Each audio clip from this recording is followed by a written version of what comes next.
بسم اللہ الرحمن الرحیم. اس سے پہلے ایک شعر میں آیا تھا کم راعانی من اخی عین. تو عین یہ مصدر ہے. تو اب یہ مصدر کس کا ہے؟ ایا یا ایو. مصباح لغات میں کنسلٹ کریں گے آپ تو دیکھیں گے کہ ایسا لکھا ہے ایا، اس کے بعد یوں لکھ کر کے ایسے لکھتا ہے یا ایو، برابر ہے.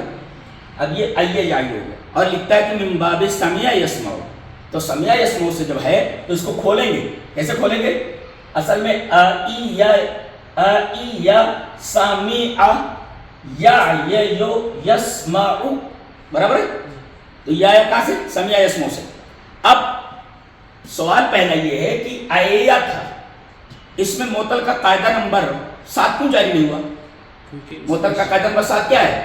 واو یا متحرک ما قبل اس کا مفتوح، واو یا کو الف سے بدل دیتے ہیں. جیسے قالا اصل میں قوالا تھا، واو متحرک ما قبل مفتوح کو ایسے باع اصل میں بیع تھا، یا متحرک ما قبل مفتوح کو الف سے بدل دیا، برابر ہے.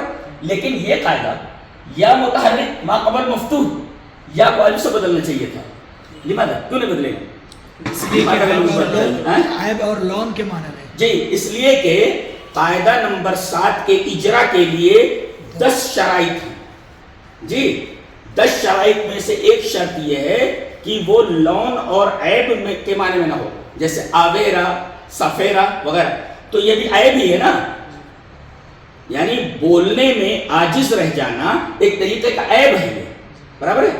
تو چونکہ یہ لفظ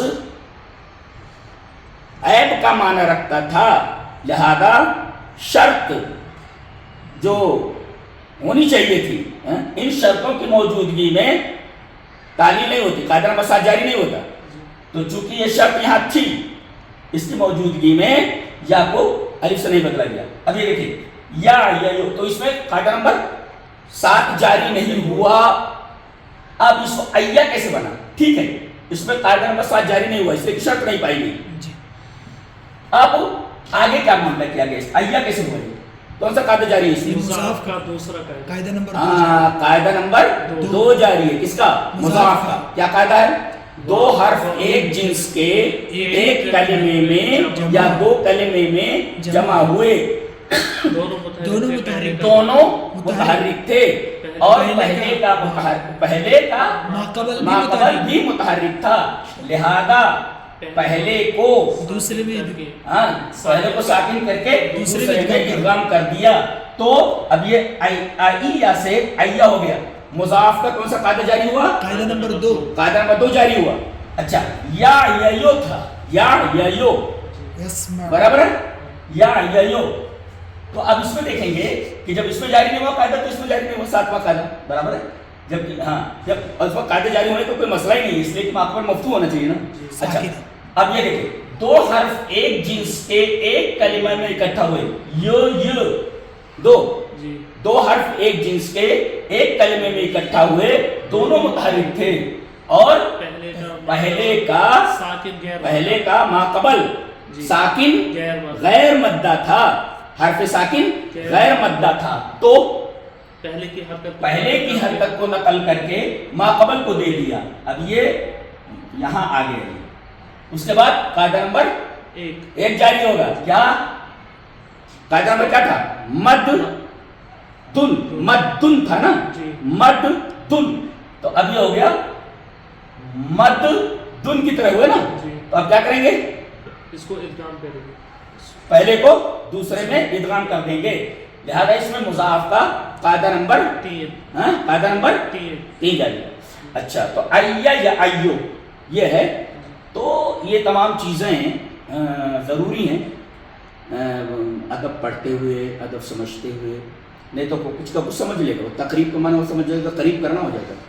جبکہ یہ فہیم، جبکہ یہ جو ہے کیا ہے، یہ ادب ضرب من العدد. دیکھیں یہاں یہ تقریب کا معنی دیکھنا ہے.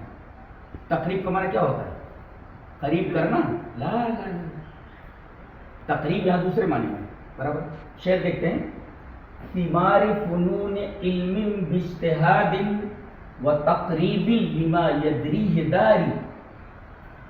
علم کے مختلف فنون کے پھلوں کو توڑ آگے کا قسمہ ہے پیچھے علم کے مختلف فنون کے پھلوں کو توڑ پیچھے قط قلب ہے انتہائی محنت سے لگن سے وہ تقریباً اور دوڑ سے تقریباً قریب کرنا نہیں اگر ضرب من العدو یہ ایک دوڑ کی ایک قسم ہے یہ ہے وہ تقریباً اور محنت کے ذریعے کوشش کے ذریعے اور اس دوڑ کے ذریعے دوڑ کے ذریعے کس چیز کی طرف اس چیز کی طرف دوڑ کے ذریعے جس کو جاننے والا جانتا ہے تو داری یہ اس میں کون سا قاعدہ جاری ہے معطل کا قاعدہ نمبر 10 کی پہلی شرط جاری ہے یہ پر ضمہ باتیں کسرہ ثقیلت کا ساکن کر دیا التقاء ساکن ہو گیا یا کو گرا دیا داری ہو گیا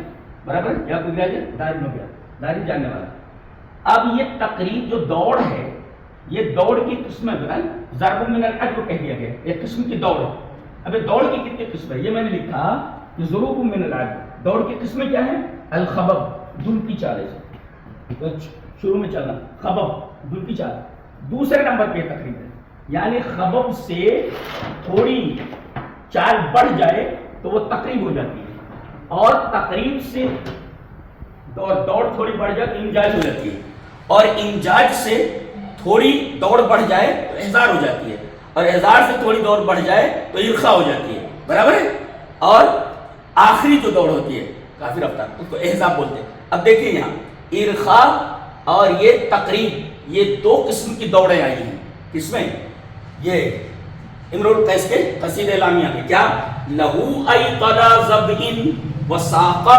نعامت و ارخاء سرحان و تقریب تدفولی برابر تو کہتے ہیں اس کی جو کوکھ ہے یہ کوکھ یہ ہرن کی کوکھ کی طرح ہے اس کی کوکھ ہرن کی کوکھ کی طرح ہے اور اس کی پڈلیاں شترمرغ کی پڈلیوں کی طرح ہے اور اس کی دوڑ زیب بھیڑیے کے دوڑ کی طرح ہے اور اس کی دوڑ ہرن کے بچے کے دوڑ کی طرح ہے برابر ہے تو گویا کہ یہ ارخاء اور تقریب یہ ضروب من العدو ضربان من العدو دوڑ کی دو قسمیں ہیں جیسا کہ اس فہرست کے اندر سمجھ میں آتا ہے برابر تو یہ دو قسم کی تو یہ خبب کے بعد یہ دوسری دوڑ ہے اس کے بعد یہ پانچویں نمبر پہ ارخاء یہ بہت تیز دوڑتا ہے شکار کے لیے نکلتا ہے اور اسی وجہ سے سرحان کا ایک نام عسیس ہے جو رات کو نکلتا ہے یطوف باللیل